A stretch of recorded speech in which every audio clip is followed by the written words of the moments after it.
So there's like a face recognition app that you don't understand, and you smile, and then that door in the second room either opens or remains locked, depends on your face, basically. And you do not know why did it open and why didn't it. It's all about selection process that you're not really a part of.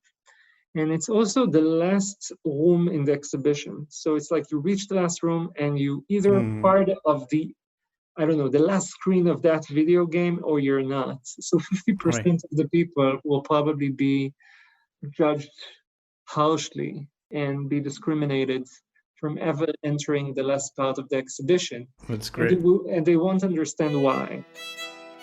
I'm Ranjor, and this is Remake, a podcast about design, systems, and society. In each episode, I talk to someone who's trying to change our lives for the better in some meaningful way, whether through a new product, new venture, or a new way of looking at the world. And I try to understand how they came to it, what makes them tick, and what we can learn from them. Today I'm talking to Dr. Lior Zalmanson. Lior taught the Information Technology for Business and Society course at NYU Stern. He was a research fellow at the Metropolitan Museum Media Lab and spent his career studying the interrelations between society and the internet. His studies won awards and grants from the Fulbright Foundation, Google, the Marketing Science Institute, among others, and were covered in The Times, The Independent, PBS, Fast Company, just to name a few. Today he's a senior lecturer at the Technology and Information Management program at the Coller School of Management at Tel Aviv University. In his parallel life, Lior is also the founder of the Print Screen Festival, Israel's first and largest digital culture festival. And he's an award-winning digital artist in his own right, a playwright, a screenwriter. In this conversation, we discuss the internet's effects on society, online manipulation and addiction, the increasing prevalence of algorithmic bosses and humans managed by algorithms, Lior's spiritual side, his attraction to ritual and Reformed Jewish spirituality and community. We also touch on Lior's art and how he uses it playfully to inspire thought about where we are heading. Despite my best efforts, sometimes the audio quality is not quite what I'm hoping for, and this episode is unfortunately one of those cases, especially in the first 15 minutes. I decided to release it as is because Lior is fully understandable and because this is such an interesting interview. If you want to skip ahead, you can use the chapter timestamps in the show notes to skip straight to a topic that's interesting to you. But I think it's worthwhile to hear a little bit of Lior's early story in the first 15 minutes. So I apologize again, and we're doing everything we can to make sure the recording is the highest quality audio possible in the future. And with that caveat, let's jump right in with Dr. Lior Zalmanson. All right, so I am here today with Dr. Lior Zalmanson. Lior, welcome to Remake. Hi, thank you. Happy to be here. So I want to, you're doing so many interesting things that there's any number of ways we could approach this interview. And so I'd like to do with you what we usually do, and it's try to find some sort of common thread that starts early in life. And the question that I would like to ask you is, what's something that you've believed since childhood or since an early age that is still active in your life today and still drives you to some extent? So there are multiple answers for this, so I'll try to find the best one. First of all, I believe in the power of informal engagement in one's life. I do believe in bottom-up sort of civic engagement, and the idea that with informal type of ties and informal type of getting together as in organizations, you could create some degree of change.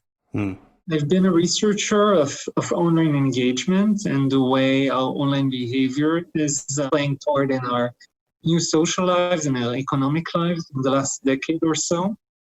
But at the same time, I was trying to discuss and bring into the public domain or the public conversation in Israel, specifically questions of our digital life through events activities, through artworks. And I think throughout it all, I think I continue this thread starting from childhood of using just informal type of social related work, I would say.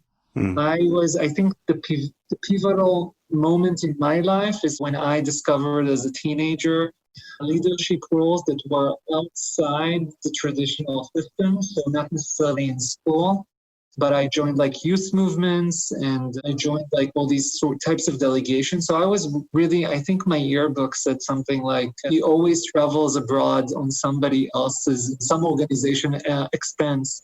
And it's true in the sense, and I have to admit as a teen, other than that, I'm not sure I was so much of, natural born leader. I don't think I was like one of the most popular kids at school, but also I don't think I was like the one who's the most vocal in class or anything like that. So for me, the non-formal type of organizations and the non-formal type of gatherings are the ones who really gave me strength and belief in my capabilities back at the time. So to that degree, I still stand by it. The second answer to you, which is related, is like just like the power of networks.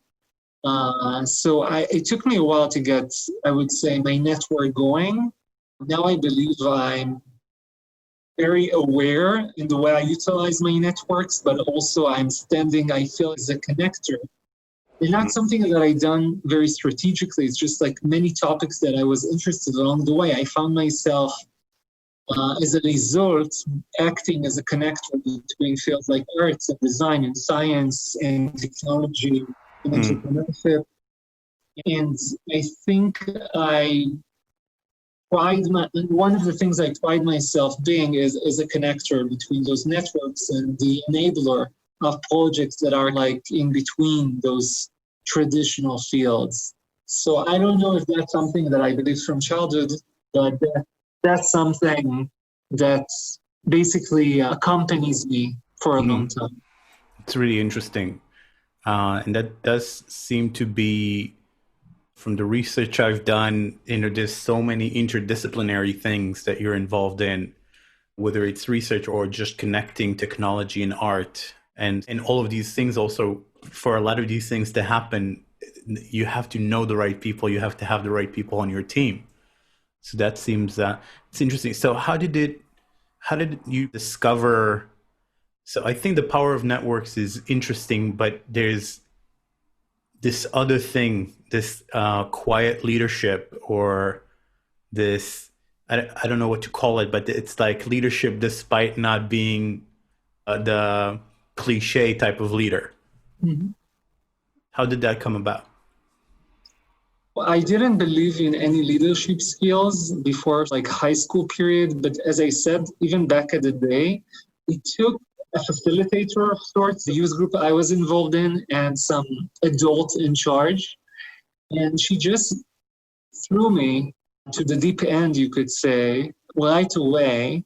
And even though I was a newbie, she expected me to, I don't know, I don't remember if it was like to hold a first discussion or to lead some sort of thing, but she just threw me and believed in me, which is the other part of it. So you don't just throw people to the deep end, you actually need to install belief in them. And I think this was, the fact that I remembered this was age 15, I guess, or 14.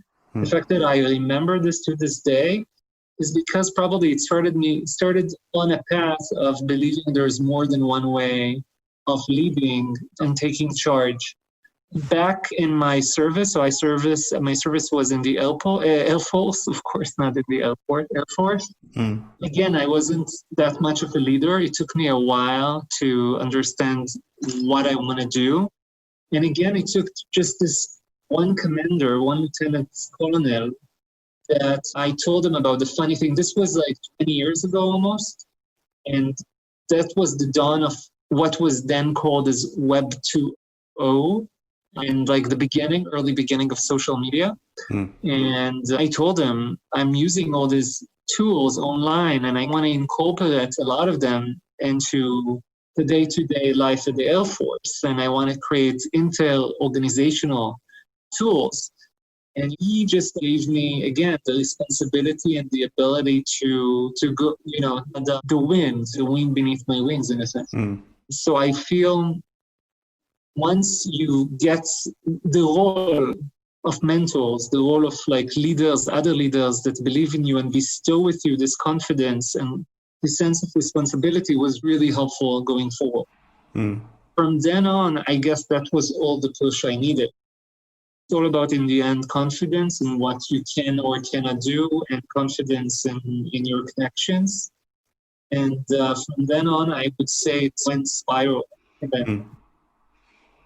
I seem to see a pattern, and we'll get to overall. I would like to hear how you think of what you do today, but there seems to be a pattern of you getting interested in something, being attracted to something, knowing that you are, so having that internal clarity of, oh, I'd like to do this, and then someone coming in, and a lot of people actually coming in and supporting and making that happen.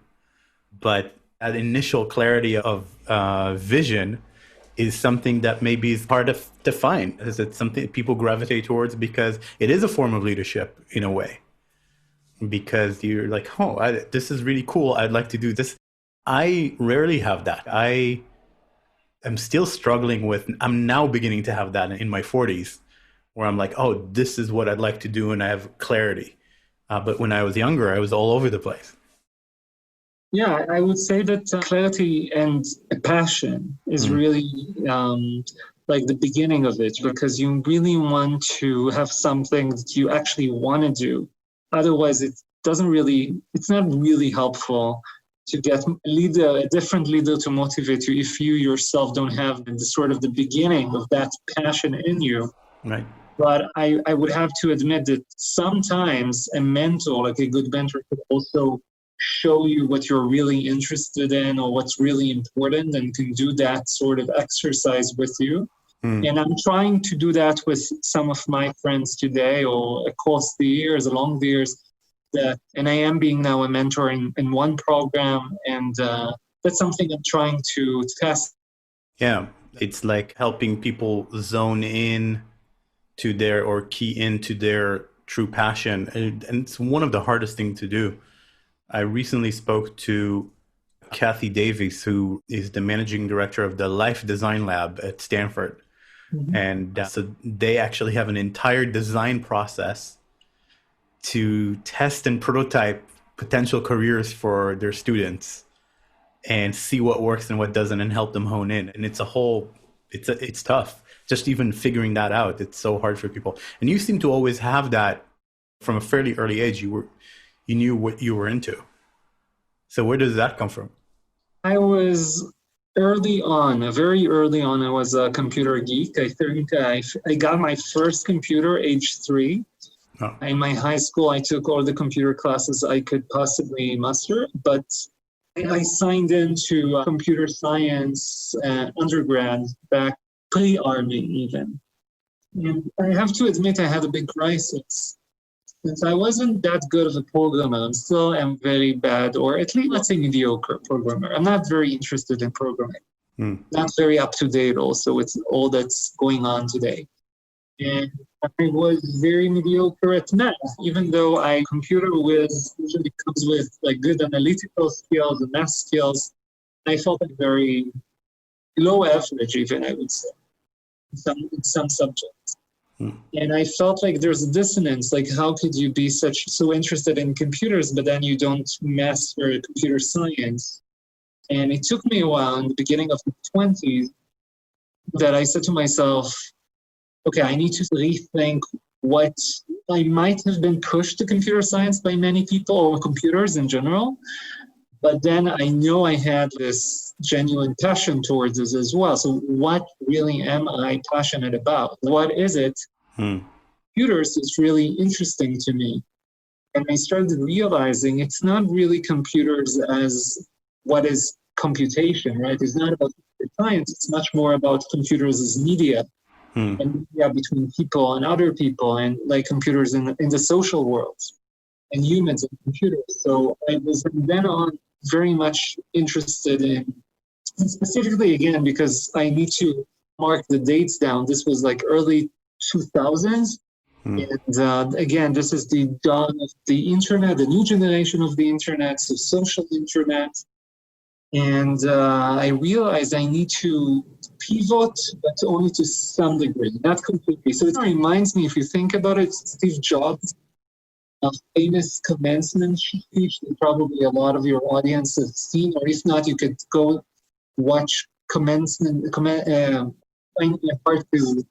Steve Jobs' commencement address, I think it was at Stanford or Harvard? Maybe, yeah, might be one of the big ones. And again, uses points in his life, specifically college years, which I think he dropped out. So he dropped out of college, I think. But the idea was that the courses he decided to take, such as the ones that deals with fonts, the ones that deal with calligraphy, Japanese calligraphy, yeah, exactly, were a main influence to his view of design, view of like actual font design.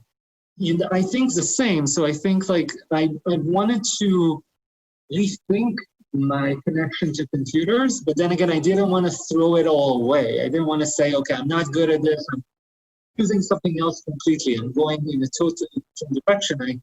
I went and said to myself, there must be a reason, right, that I was drawn to it all these sort of years, but I levitated from that reason probably. And I need to come back, almost I would say meditate around this topic and think, what was it originally for me? Yeah, this is super interesting. So I'm trying to put everything together, and maybe if you could tell our listeners how you think about the totality of what you're doing today in that light. Okay, so I first and foremost define myself as a researcher.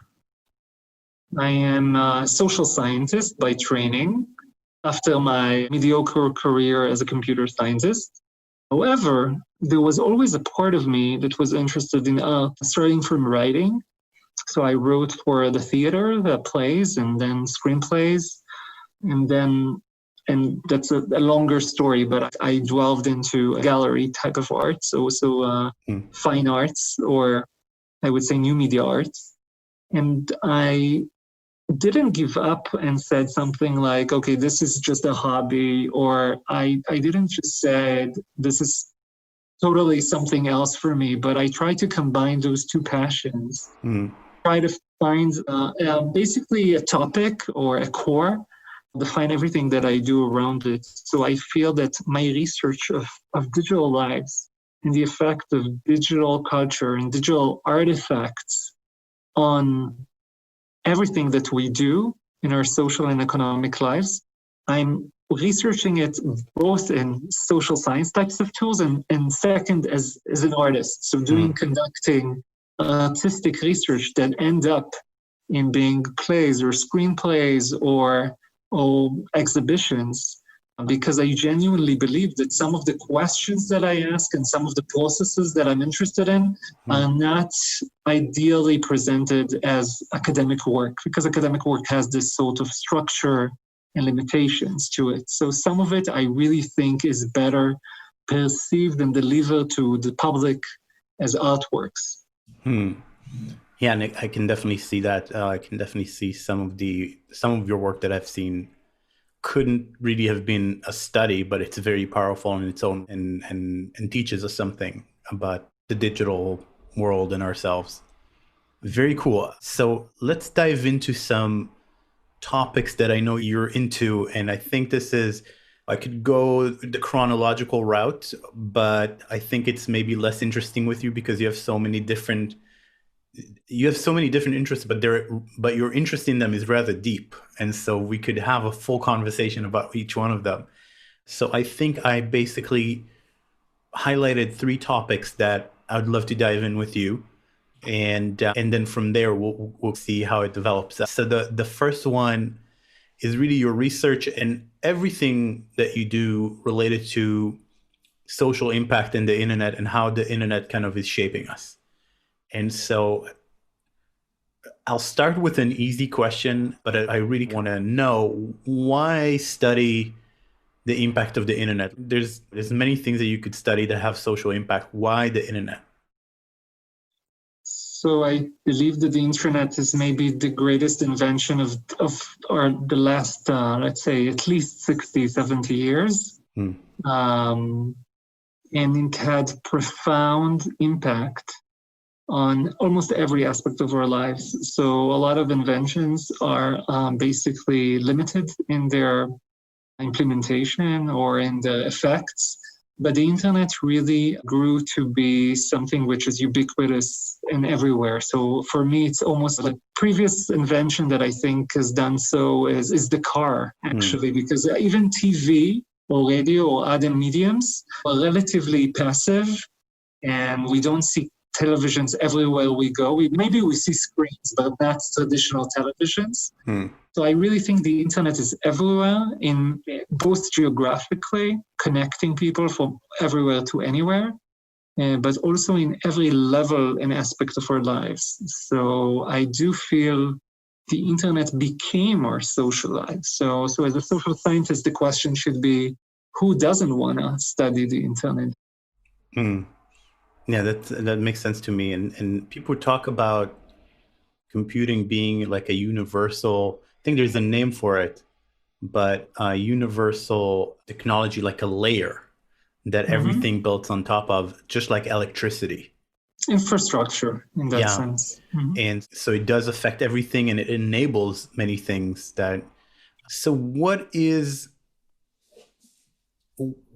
I think it's pretty common knowledge, and I'll ask you later if you've seen the new Netflix movie that's making the rounds. It's common knowledge that a lot of people are talking about the internet manipulating us and doing bad things to us. And what's your view on how the internet is changing us and what's going on there?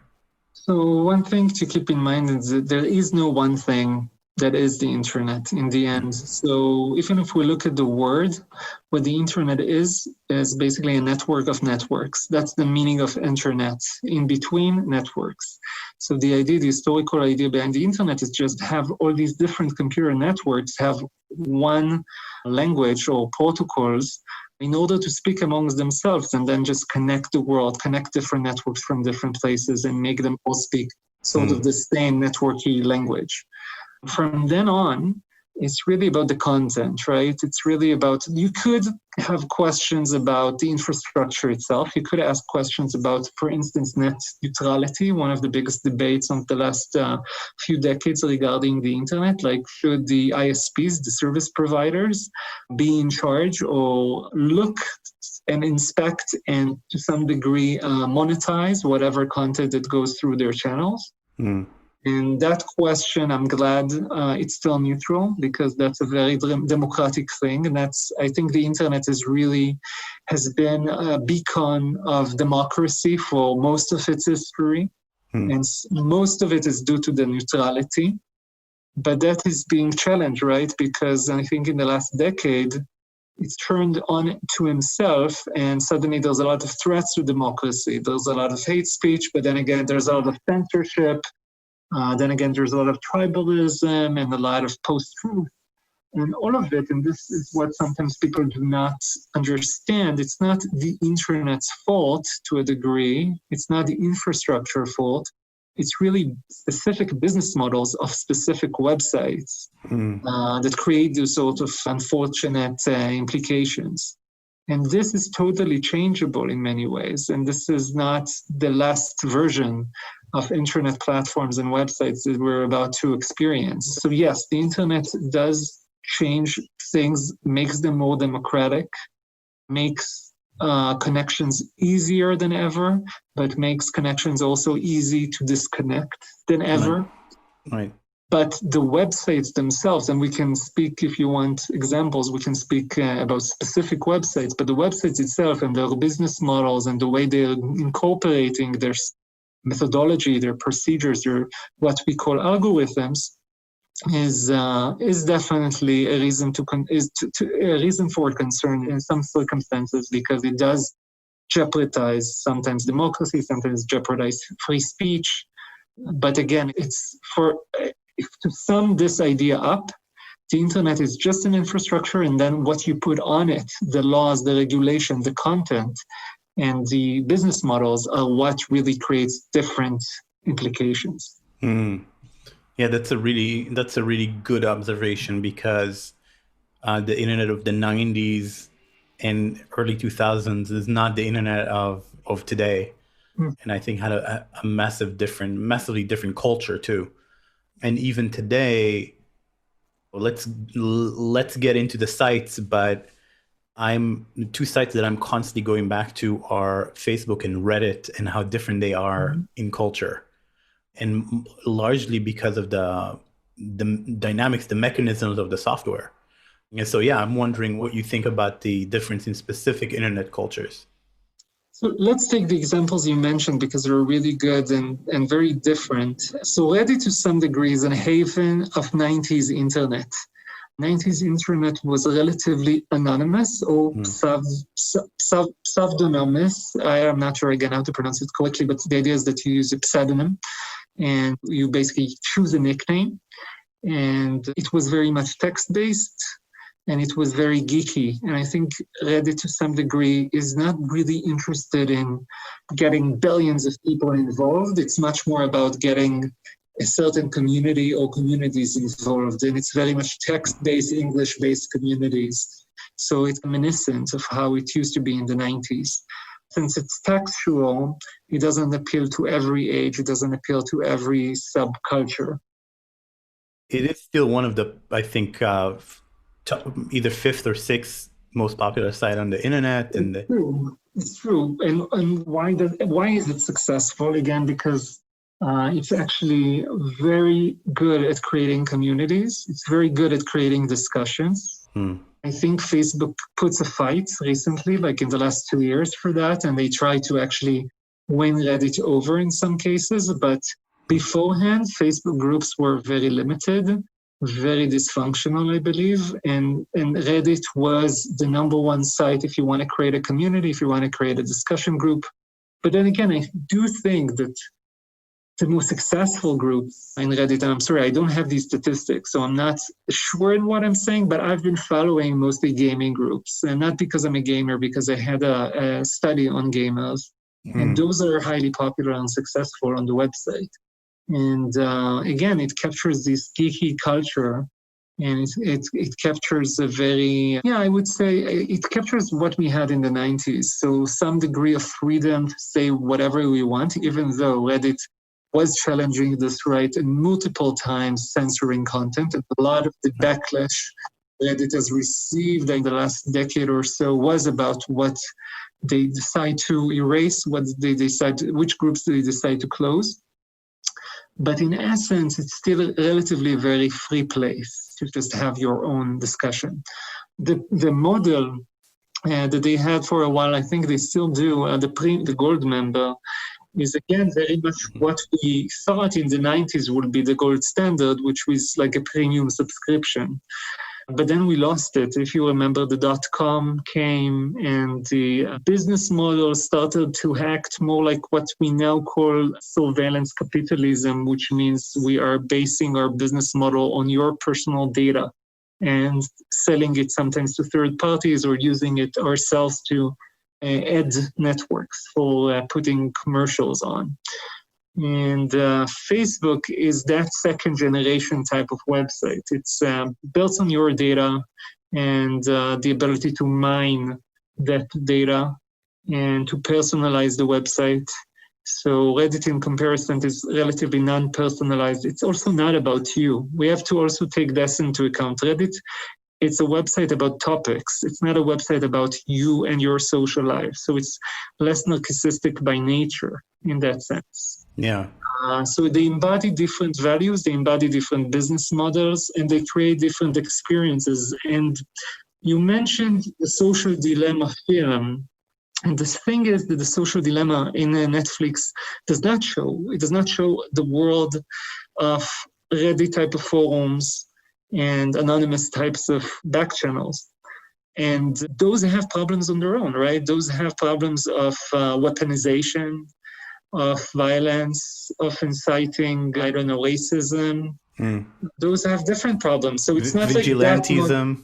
Like that. Exactly. Yeah. So Facebook has those as well, supposedly, but less so, less orient toward that.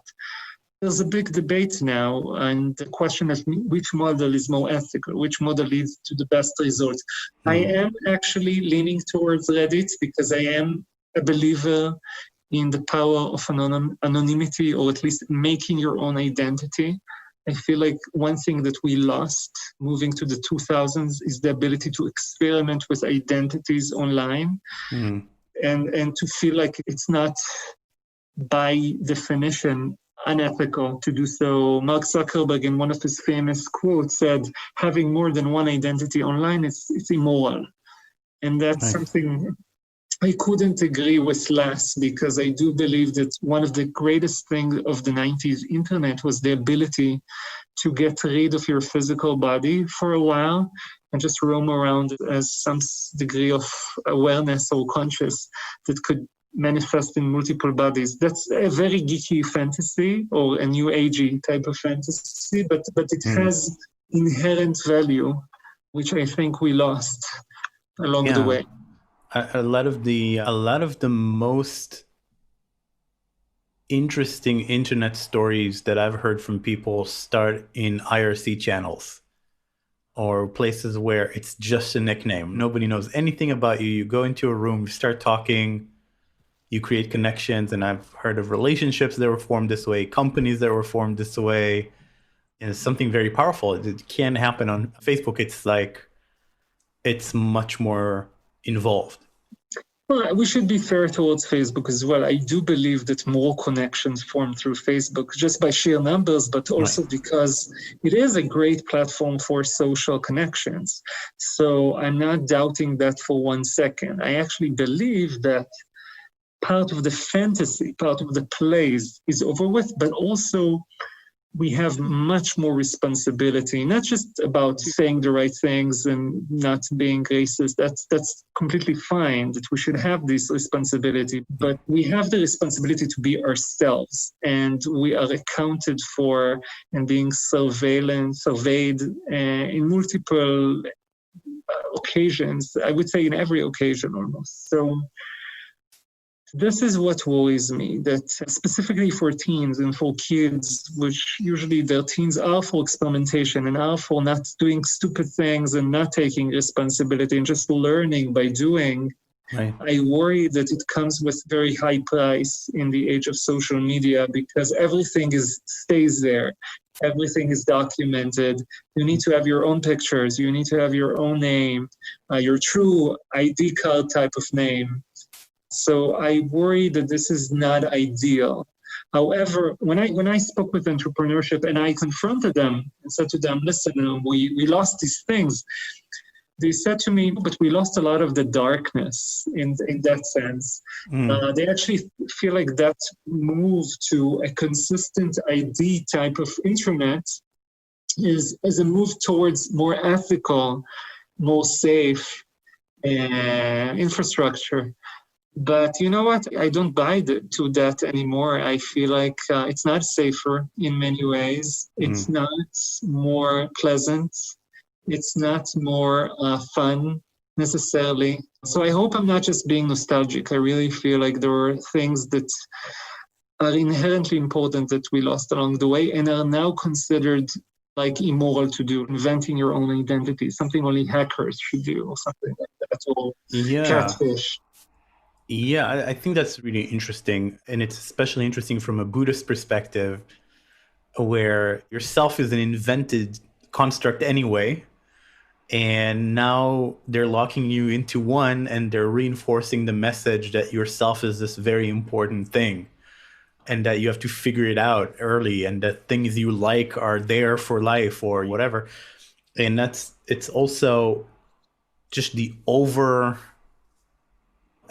how they overly emphasize so I like this video. That doesn't mean that I want to see 1,000 more of the same thing. So they're trying to nail you down to a fixed identity, where I believe that's a fiction anyway. That's a fiction in life too.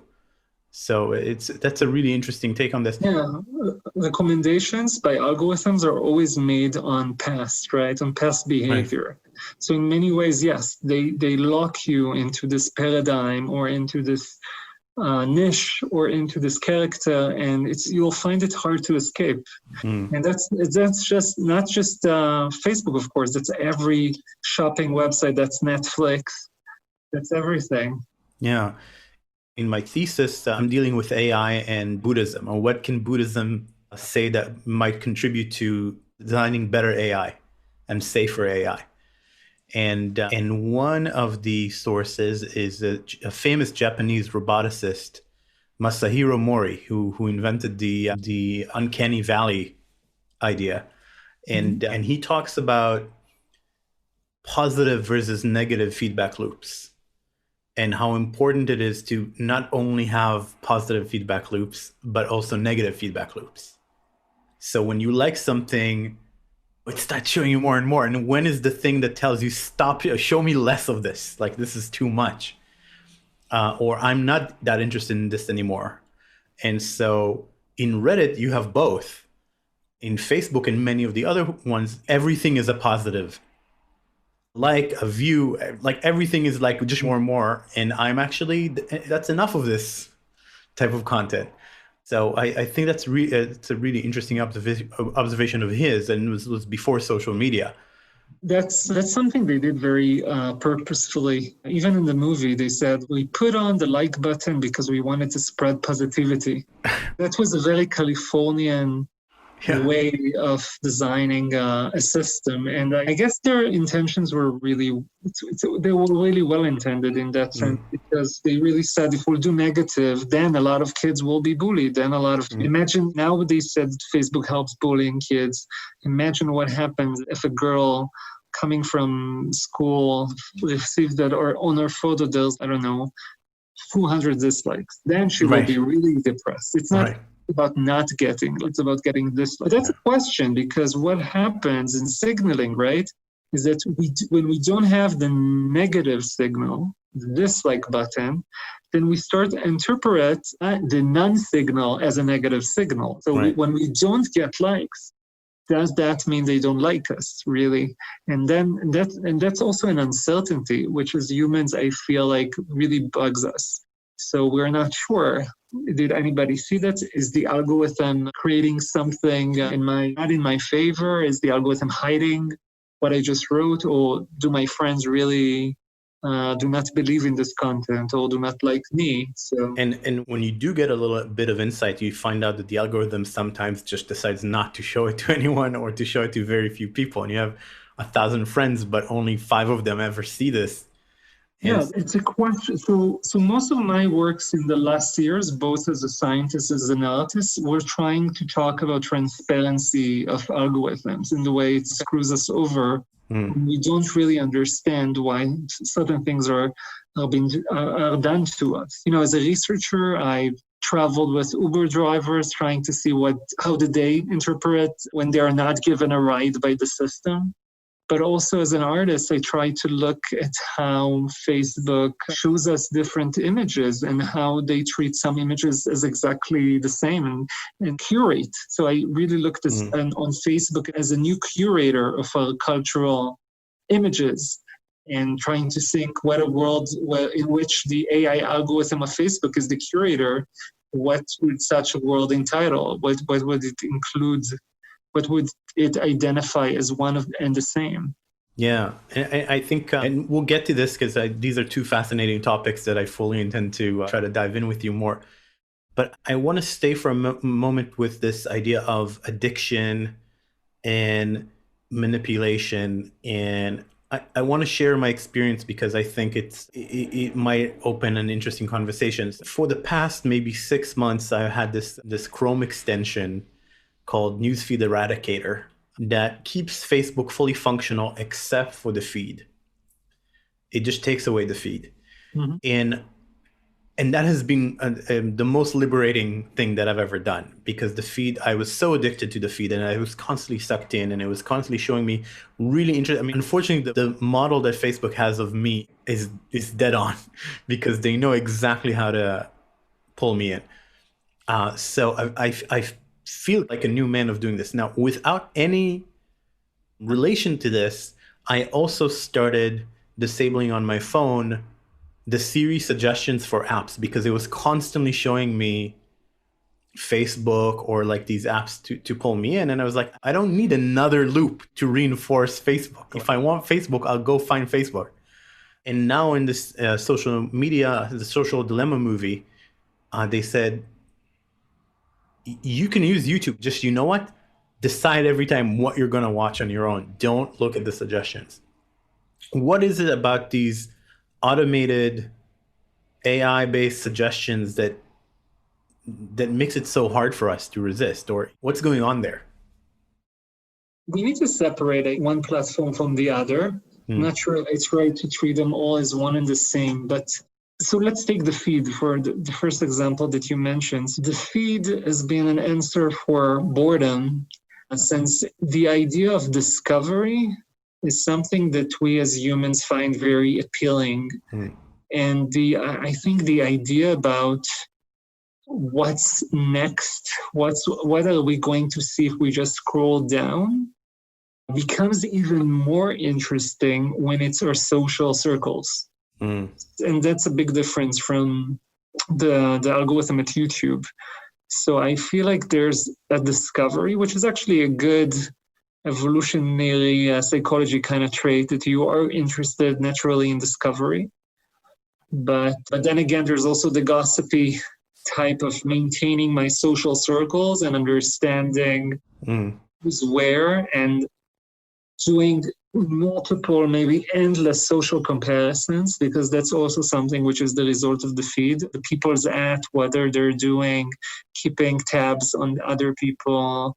But you could also say this is great exposure to news, to being relevant, to many topics. So one day when I was angry at my feed, I decided not to eliminate it like you did, although I can totally understand that course of action, was actually to like very intentionally a lot of pages which I feel very insightful, and follow many people, like on Twitter, follow many people that I believed add true value. And then I took charge of my feed and curated. And you need to remember that you can curate your own feed. So that's also a possibility. The only thing you can curate are the sponsored content, because that they do rule. But basically, if you follow only the people that you're interested in and you quiet down the people who always spread things that you believe not valuable, then you could curate a feed that you actually are interested in, and it's smarter in some ways. Yeah. In my case, it wasn't that I had a lot of garbage in the feed. I did do for many years the work of curating it. The problem was it was so perfect that it would just if just one glance at it, it will always be the most interesting thing that will now divert me for 2 hours away from whatever I wanted to be doing. And then if it wasn't like a great article, it was this girl that I just met that I might be interested in, and like her pictures, or it was so good at predicting what I would do that I couldn't plan my day, because if I opened Facebook, I would be doing that instead. There's also the fashion of blaming Facebook. You should also question your ability to concentrate. And because I do think it changes from person to person. And it's not just because algorithms are better. It's mainly about, like you mentioned Buddhism. It's really about the ability to disconnect in many ways, or to concentrate. The YouTube question is much more complex, I think, because the YouTube is way less social. It's much more time consuming in the sense that when you click on a video, you don't really commit. You're about to watch something which is quite long compared to just like a sentence on Facebook. Right. So for me, I have to admit, I almost never click on YouTube recommendations. They're not really perfect in my case, but I do believe that for a lot of people, again, being just disinterested in whatever they need to do, they find many excuses to find a lot of value and interest in. Like the algorithms are, again, activate inherent need for discovery and our fear of not missing out. Yeah. No, it's definitely true. I will say the fear is the need is momentary for like maybe a few seconds of diversion.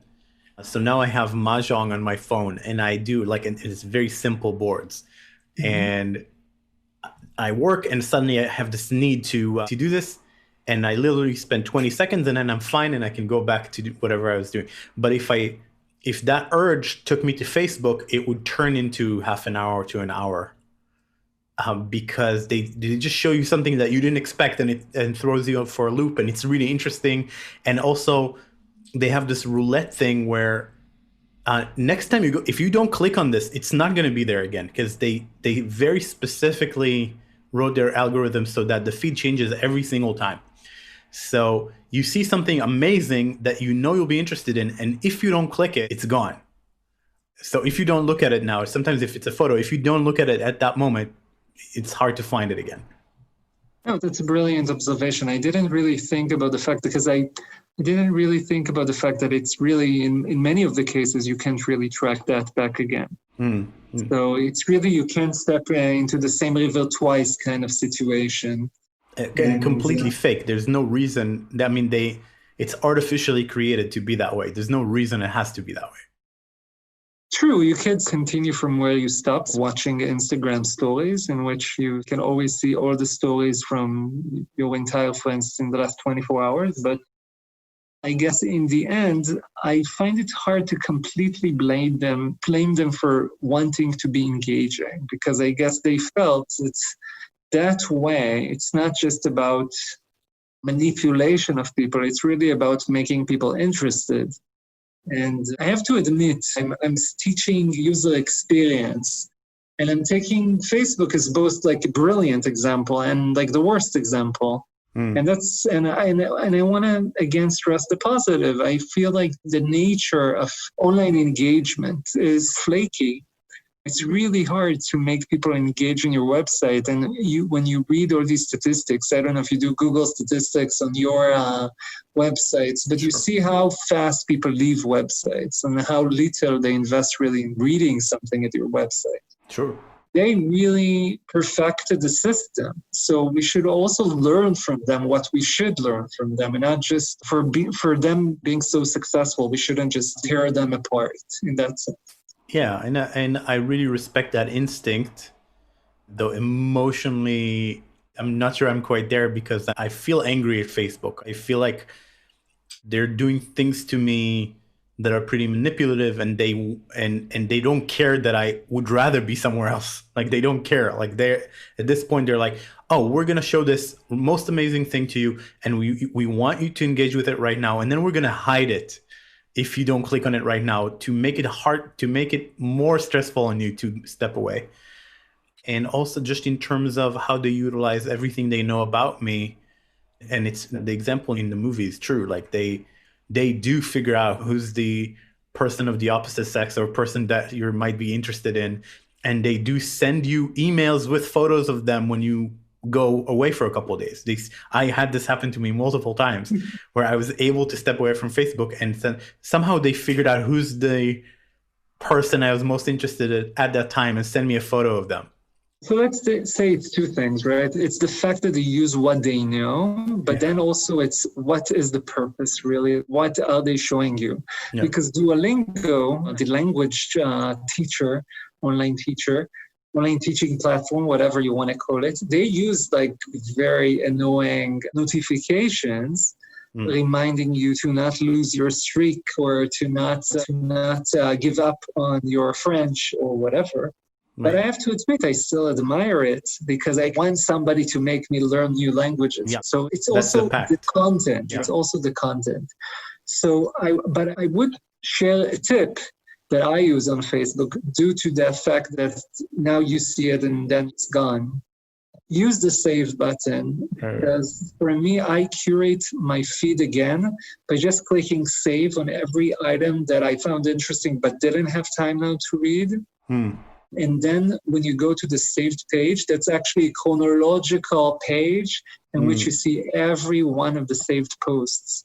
So you create your own page, and that's only for items you find worthy of your time and attention. And you go to it when you have time, actually. Sometimes you never have the time to go to go back to it, but generally you should. I respect that. That might get me back on Facebook to give it another try, and it's on your head if I fall back into a vortex.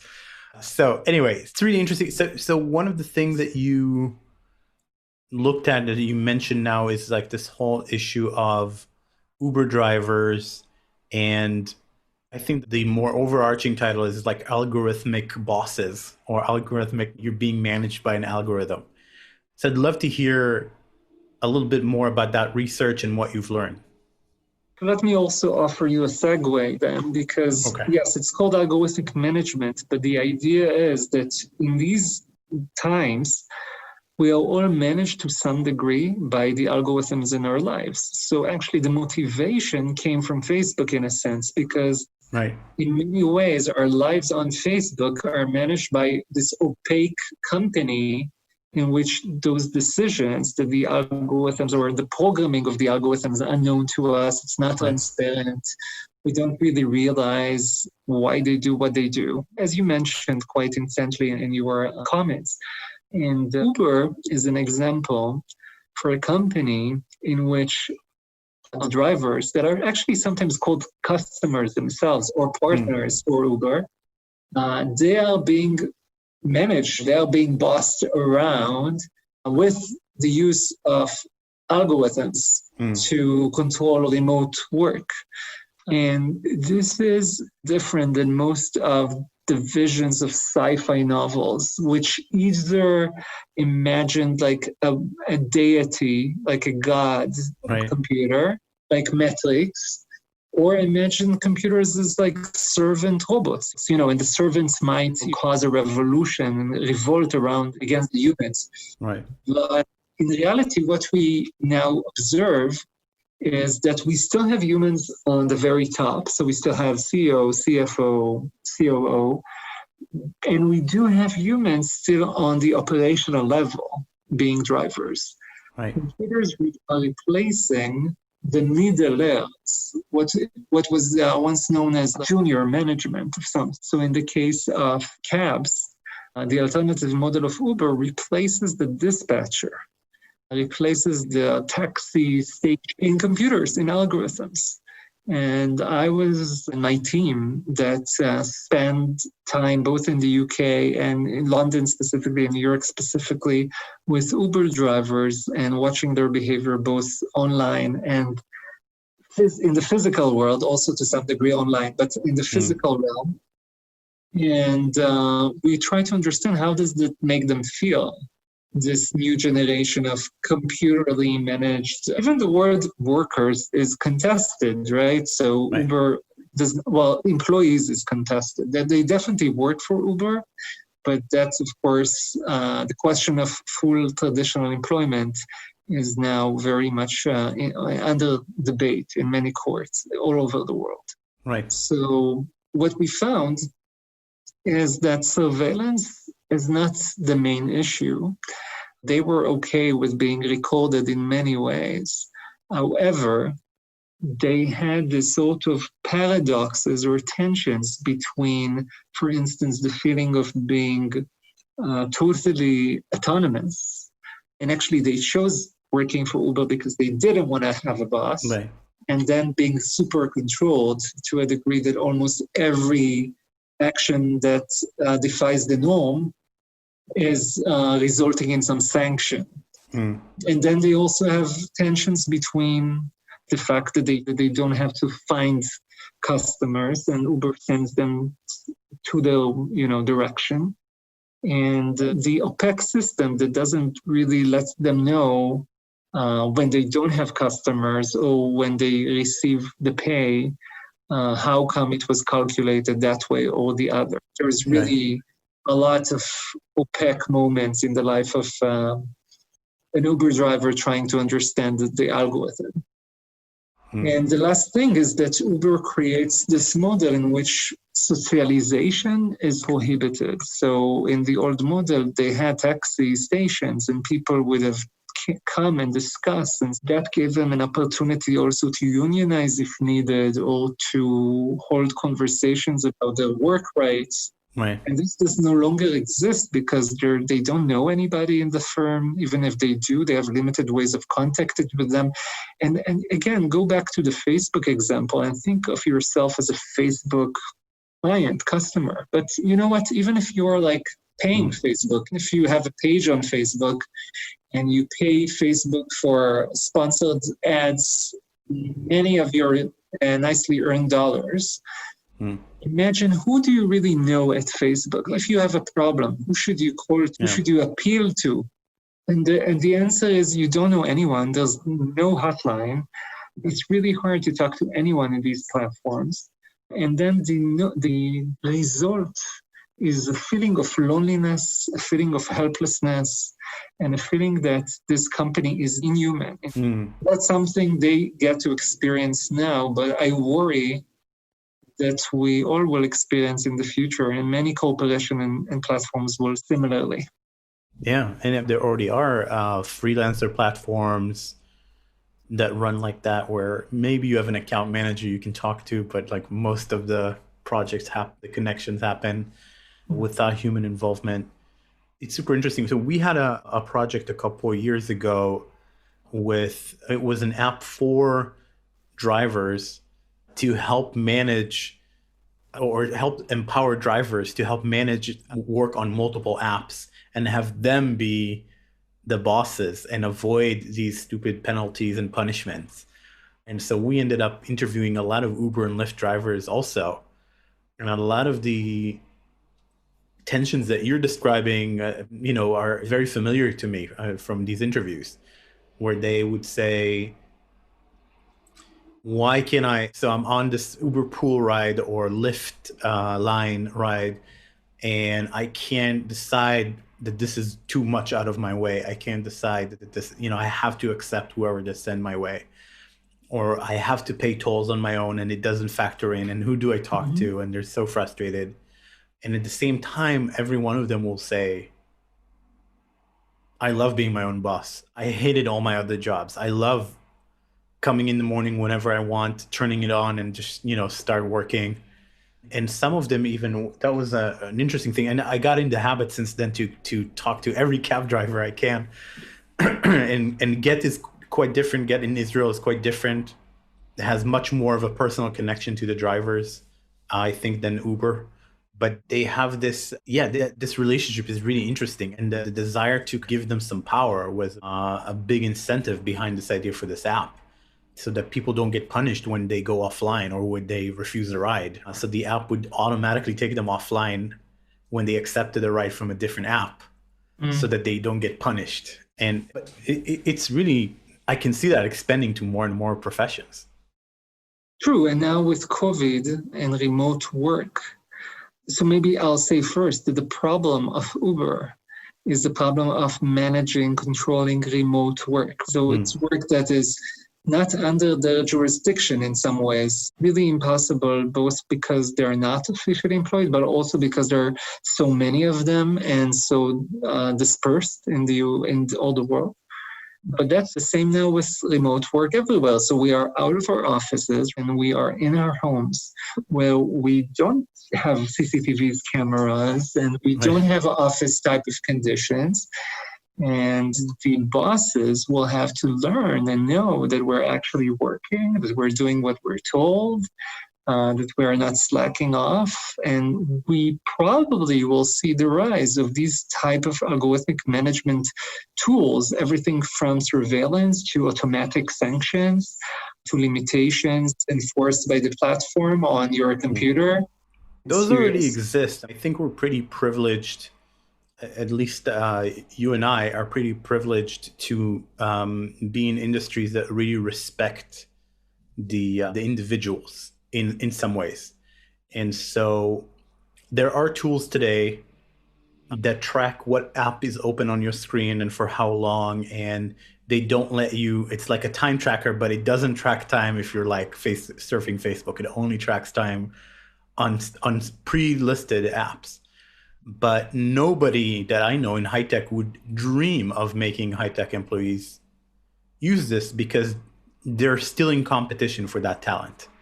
And that person will say, screw that, I'm going to work somewhere else. If you have leverage and it's a buyer's type of market, then yeah, you have the stronger hand. But the people who are the working class, like typical contemporary working class, they don't have such leverage, and then they are getting robbed out of their freedoms, basically. Yeah. So that's something we should consider in discussing solidarity and conditions that's similar between different occupations doing remote work. But then again, playing now the devil's advocate, so to speak, there is a reason for such algorithmic management, right? You need, in order to build such a business model, which is relatively lean, but then again also losing, and we want to speak about the fact that Uber is still a losing company that needs to pay not dividends, but pay some of the costs for every trip. So it's not costs in terms of cost benefits, it's still not where it needs to be. Yeah. But there are reasons, like it's impossible to build such a model without surveillance and remote management type of tools. So there's a lot of questions to be asked there. And I'm not, again, the type of research that I'm doing is not coming necessarily from an ethical perspective. I'm interested in just observing what happens in these types of conditions. And then you could choose how to improve it, or choose and see if the costs outweigh the benefits in this case.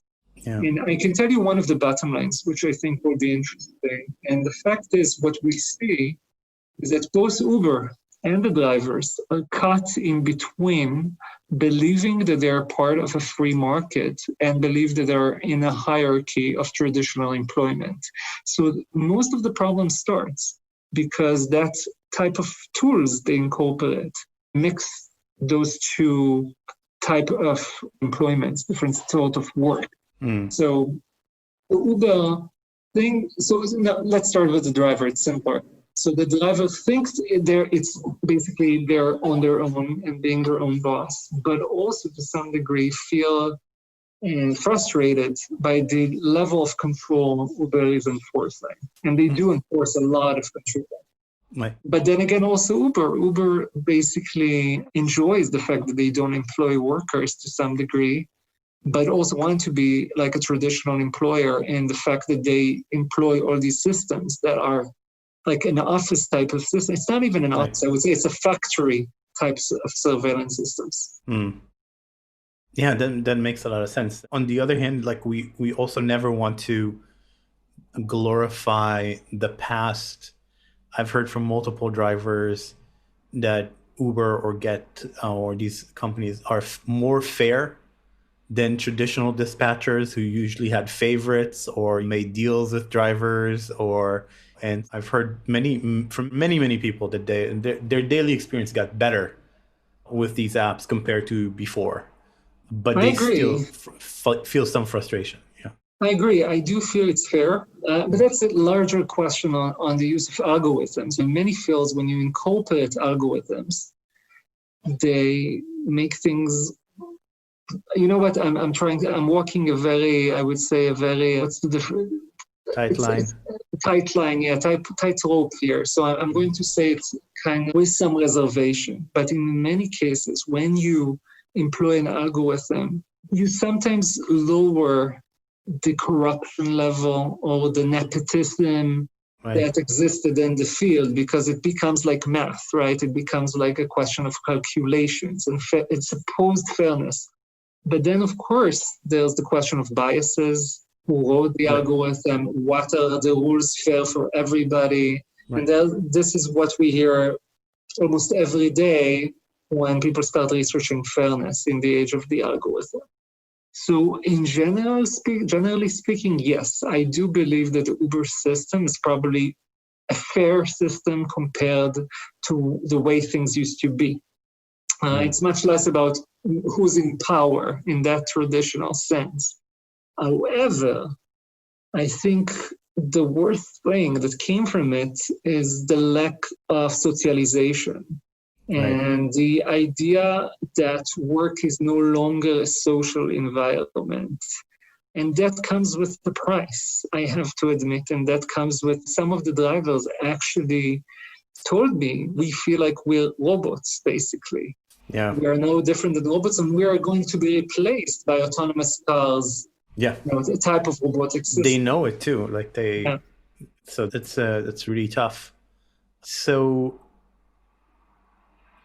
I'd like to ask you, so we touched on a lot of different things with the internet, the social impact stuff with addiction and psychological manipulation, the algorithmic management. We didn't really touch the post-truth era and the fake news epidemic, but let's roll that into it as well. And I'll ask, do you tend to be optimistic when you look at the future? Pessimistic? Are there ways we can protect ourselves? Are there ways that this is getting better? What do you think in terms of the future? The question really changed in me during the last year. I have to say I was relatively optimistic in many accounts that in many ways some things are going to improve over the course of the years. I'm talking specifically on our relations with technology. Right. I am putting a very fine line and saying that there's an additional problem that is related and unrelated, which is global warming. And in that aspect, I'm getting more concerned. And adding COVID and the plague and the current pandemic didn't make me more optimistic. I worry that, as Naomi Klein always stated, the idea of shock doctrine, that under the shock of pandemic, a lot of bad things could suddenly turn into laws. And we're experiencing this in Israel, and I guess in many parts of the world. This is unfortunately a test for democracy that we're not seeing the end of it, but it might be considered a failure in the end of it. And I'm not sure if it doesn't weaponize people who are like anti-democracy or even libertarians that are like self-governing type of people. I think that in the longer route, things are going to converge in a way in which we'll actually make computers make a lot of the decisions for us. So we won't see a ruler, an algorithmic as ruler, but we will see algorithms or technology in general making more of the solutions and taking more agency away from humans. Is this good or bad? It's really hard to tell. In some cases, it might actually be helpful. But I do see, of course, I've been researching my field for the last decade, or even more, 13 years now. I do see that our fear from algorithms and computers have been replaced by the exact opposite. We are entering what is now known as like the algorithmic appreciation phenomenon, which means that we're actually believing algorithms, trusting them, making decisions with them and through them. And I feel like this is really going to shape both humanism, how humans see themselves as capable, responsible, independent entities, but also probably how most of the progress in the world will turn out to be, because it's going to affect our financial systems, our economic systems, and as a result, probably our social lives as well.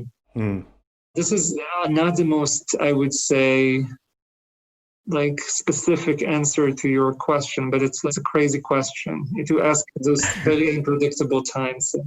Yeah, no, I think that's right. But it is interesting to see this trend. I didn't know about this trend of accepting algorithms more and more, but it does make sense. And I've seen parole systems, AI-based parole systems go into use in California. I've seen a lot of these places where they are, in theory, more fair than a human, but only if they're done correctly and transparently so that you can verify what's in there. Otherwise, if it's a black box, it could be much worse than a human. Okay. I wanted to move on to two other topics. that I think are quite interesting. So it turns out from my research that you actually have a pretty interesting connection with spirituality and Judaism in some ways. You haven't spoken too much about it, publicly at least, that I could find.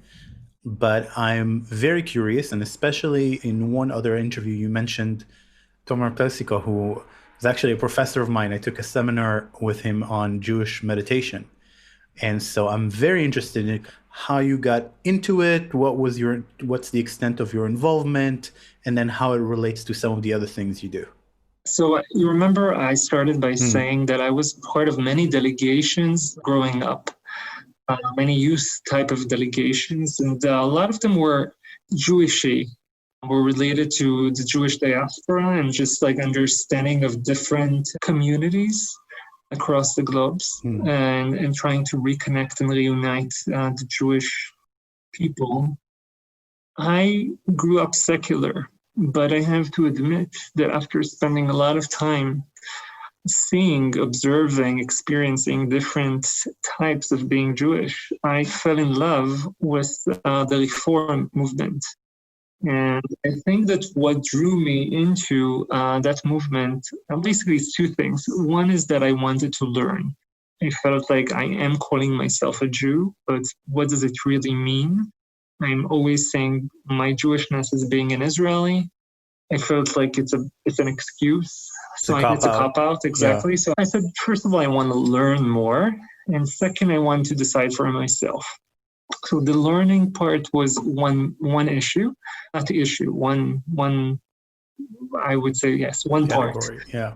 Exactly. And the second one was ceremonies. I actually am, as a person, I'm very into ceremonies and the ritualistic side of culture and of specifically religion. And I'm enjoying rituals. I like specifically rituals that make a specific point in time or place. So I like the idea that I'm paying attention to a specific time or a specific place. And I felt Jewish religion is basically doing it very remarkably throughout all ages. And I felt that for secular people, that part is absent in many ways. And I adopted a lot of those. And I started going to pray on Saturday. And again, a very Reform type of prayer, but still a prayer nonetheless. Right. And I think when I was like the most involved, I even had like this morning type of prayer that I've been using just to acknowledge the fact that I woke up. So I feel like a lot of the things we're doing unaware, we're taking for granted. We are not investing much thought in it. And then every day is the same. And routine is in its worst, because there's something great about routine if it's acknowledged as a routine and if you see it as a process, but something really, I would say, depressing about routine if it's unacknowledged and who cares. And so those two, and maybe there's a third counterpart, and that's the politics, right? So we live in Israel where religion is very much part of the state, but it's very much this one type of Jewish religion, and it's the Orthodox way of observing Judaism. And I felt like this is off and doesn't necessarily fit with history in many levels. So my participation in the Reform movement was also partly political. And what kept me going, or what connects it all, I guess, is actually the understanding of communities. And again, informal gatherings and groups and networks, because the Reform movement, both globally and locally, is very much a network. And in my high days in the Reform movement is in the executive not in the executive office, but executive board. I was in charge on community development. And I took many aspects that I knew from online communities or social psychology of communities. And I incorporated that into what I believed would benefit religious type of congregations. And one of the models that were very famous at that day was like the experience economy. It's still very much a discussed book and very popular to this day, but I try to understand how to make religious communities more experiential. It's funny because supposedly religion is an experience, but it's not as much, right, as it used to be. They're not always very conscious about it, and it becomes dry and very brittle and very rule-based over time. Yeah. So the idea was how to create an interesting experience for first-timers, for families, for young people. Oh, that's really doing like the user journey, the UX user journey for these people. Interesting. Yeah. So we have used all this unknowingly. I don't believe UX as a term was existent back, 18 years ago, but it did, but not probably everybody knew. Not in Israel. Not that popular. So that's the story with my spirituality. I unfortunately, or I'm not sure if to say unfortunately, it's just been the case that I'm not so much involved in the last few years. I am involved in Jewish type of organizations and networks, but not so much in the religious parts of things. I think for me, it also accompanied my 20s. I was a single guy in my 20s, and I feel like the community has given a lot. But then when you start settling down as a couple, and I feel like the purpose of that type of a community is no longer, it does play the same role as it used to. Right. But I am very much supportive and helpful as much as I can, specifically to reform communities all over the world. Interesting. So I don't know if you know this, but my master's degree that has to do with Buddhism is actually a religious studies degree that I'm finishing these days. And so I spend a good amount of time thinking about ritual versus dogma versus, faith versus, philosophy. How does it all kind of mix together? And there's a lot of research that shows that the ritual is the long living part of the religion, and then explanations come in to wrap it, and the explanation changed, but the ritual can last millennia. And you can see the same rituals in different religions interpreted differently across time. Yeah. Definitely. Something in us that really wants a ritual. And of course, we have secular people have their own rituals. Yeah. But I didn't feel myself that I invested as much in rituals, and I wanted that structure and kind of community around us. Yeah. I'm very fascinated by that. And so does this interface in any way with your work in tech or your thoughts about the future, and kind of does that inform what you do in any way? It's a good question. It used to more than now. I think in the end, something that kind of connects all the dots for me is like performance in theater. First of all, it's one of my favorite arts. And I feel that in the end, a lot of what's interesting in rituals are the performance aspects of it. And then when I go online and I research, for instance, gamers and streamers, I look for the same type of rituals and how people are drawn to certain types of performances or opportunities to perform, which I think are ingrained in us in some way. So I do feel like, for instance, esports and streamers have their own type of ritualistic ideas and religion type of ceremonies done in very different ways, of course, under very different ethos, but still, I am interested in both in my art and in my research in the performative element of it all, even though I'm not always, in the end, at least as a scientist, I'm not delving too deep into it. But as an artist, I guess I had a really nice opportunity to both perform and to direct other people's performances and acknowledge the important performative part that runs through both religious rituals, internet type of rituals. So for instance, I had a play back in 2015 with Maya Magnat, who's a mutual friend of ours, called Alone Together. Now everything is Alone Together, but back at the time, pre-COVID, Alone Together was just the name of a book by Sherry Turkle. And we tried to take some of her ideas, but also our own ideas, and create scenes, 15 occurrences or 15 small scenes between people and their objects and their computers and their devices. And look at the performance that we each have with our own device or with other people through devices, and stage it, and being more aware to it through text and through choreography in some way. So yeah, I've been looking at it for a very long time. I would say to a short time, I was also interested in religious rituals conducted online. So together with Carmel Weissman, who's more into it at Tel Aviv University, she's researching digital religion.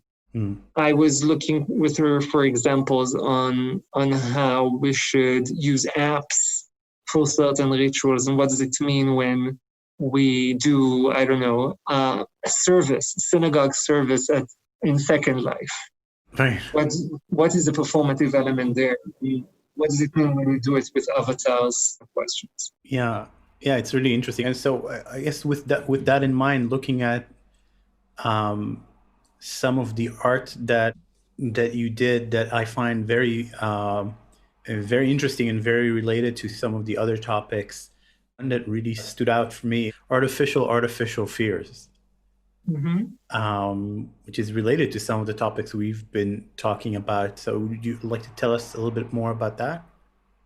Well, Artificial Fears it's an installation, first of all, and it's set in the middle of a museum. It was originally the Petah Tikva Museum of the Arts, and it looks like the worst office you would imagine from the 90s. It looks like a turnout desk and a printer, like an old type of printer, and it's a perpetual type of printing that goes on. So page after page, like in intervals of 1 or 2 minutes.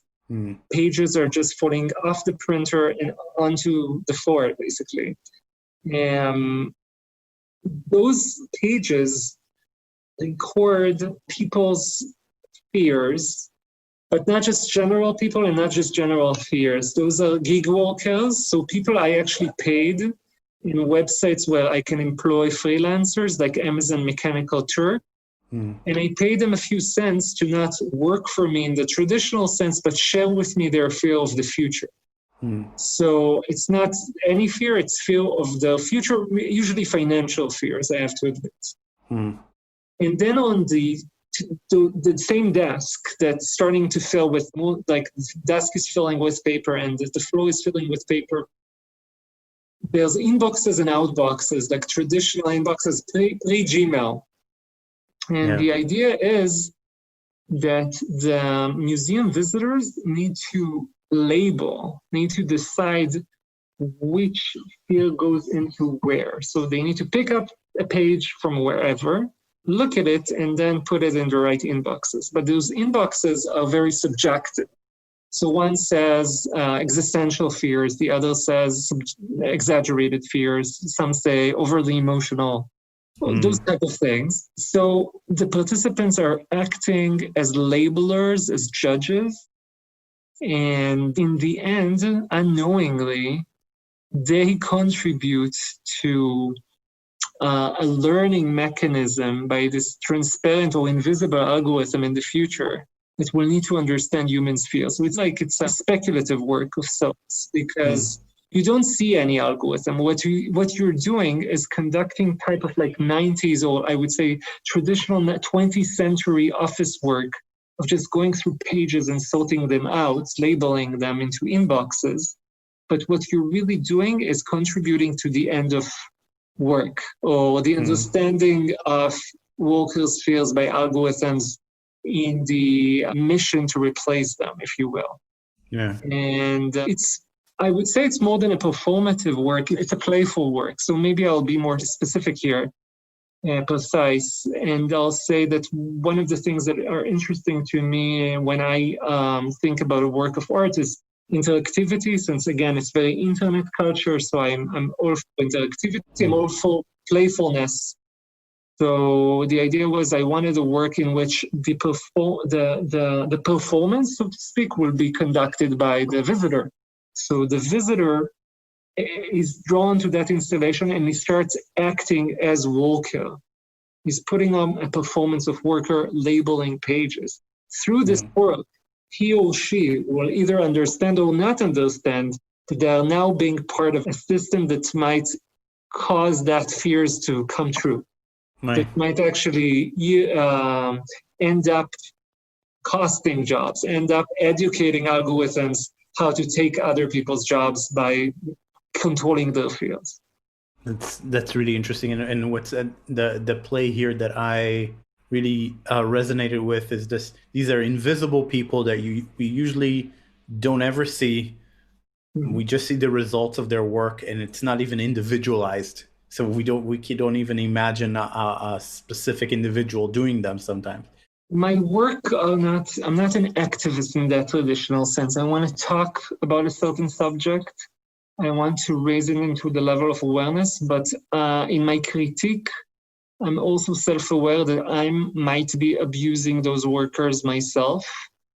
So I want to also put this in the foreground and not hide from it. So yes, I am putting in awareness the feeling that I give those workers a voice. I let their voices heard in public, but I'm also employing those workers in the same problematic system. And I'm also talking about how the system might include every one of us in the end, and we all might be just replaced by algorithms in the end. So in my previous works with crowds and the gig economy, I always employ the gig workers myself, and that's always led to question of which side am I on really. But I think traditionally as an artist involved in community type of works, because I feel like this work also comes from history and tradition of working with communities, working with supposedly unsuspected people, non-artist people. There's always a question of use and abuse, also a question of how much voice do you give them, but then also how much voice do you take away because you're the lead artist and it's your vision, and in the transactional relationships or social relationships in some cases that you have with these volunteers / employees / workers. In this case, I have to admit that the involvement of them was limited because I decided I'm involving them as much as any other quote-unquote requester or employer would involve them. But hopefully I'm doing this in the noble, to some degree, cause of raising awareness to the situation of gig workers and raising question on the future of work. Yeah, and it's something that they don't feel like writing. So there's many other works that have the shared sense of contending with the future and contending with how it is affecting us or where is it taking us. And I could name them and we could talk about them, but I'm curious if there's anything that's especially alive in you right now that feels that feels top of mind, something that's still kind of really interesting to you. I am working on a new work, which will be hopefully also playful, also problematic in some ways. And my work there includes a room inside the room. So imagine you enter into this room and then there's a terminal, like the ones in airports, like when you scan your passport. And so there's like a face recognition app that you don't understand, and you smile. And then the door in the second room either opens or remains locked, depends on your face, basically. And you do not know why did it open and why didn't it. It's all about selection process that you're not really a part of. And it's also the last room in the exhibition. So it's like you reach the last room and you either part of the last screen of that video game, or you're not. So 50% of the people will probably be judged harshly and be discriminated from ever entering the last part of the exhibition. That's great. And they won't understand why. And inside the room, there will be some video, and the video will be celebrating. It's more than a video. It's like an installation that will be celebrating being chosen. Nice. But to an absurd level. So you feel like, okay, it's also idiotic to be chosen for anything. So that sounds amazing. I can't wait to see it. So it's playful, it's participatory, it's super performative because you get also to watch other people doing it and the reaction. But hopefully it will raise questions on facial recognitions, on discrimination, on fairness, those kind of questions that I'm interested in. Very cool. Lior, where can people find your work, find out more about you? So you can type my name, Lior Zalmanson, like Zalmanson, Zalmanson, into Google. You probably will find my research on Google Scholar. It's one of the first things, and my artworks on liorzalmanson.art, basically. That's cool. And we'll put on notes. Thank you so much, Lior. I had a very good time. This was super interesting, and thank you for making the time. Sure. Thank you, Eran. All right. That's it for today. If you enjoyed the podcast and would like to support it, please consider writing a 5-star review in Apple's podcast app or wherever you're listening. It helps many more people discover the podcast and also makes us feel good. Current support for the podcast comes from my own design company, Remake Labs. We run design sprints all over the world, and our goal is to improve outcomes, whether in business or various organizations, through repeated and rapid design interventions. Now, until next time, be well, everyone. See you next week on Remake.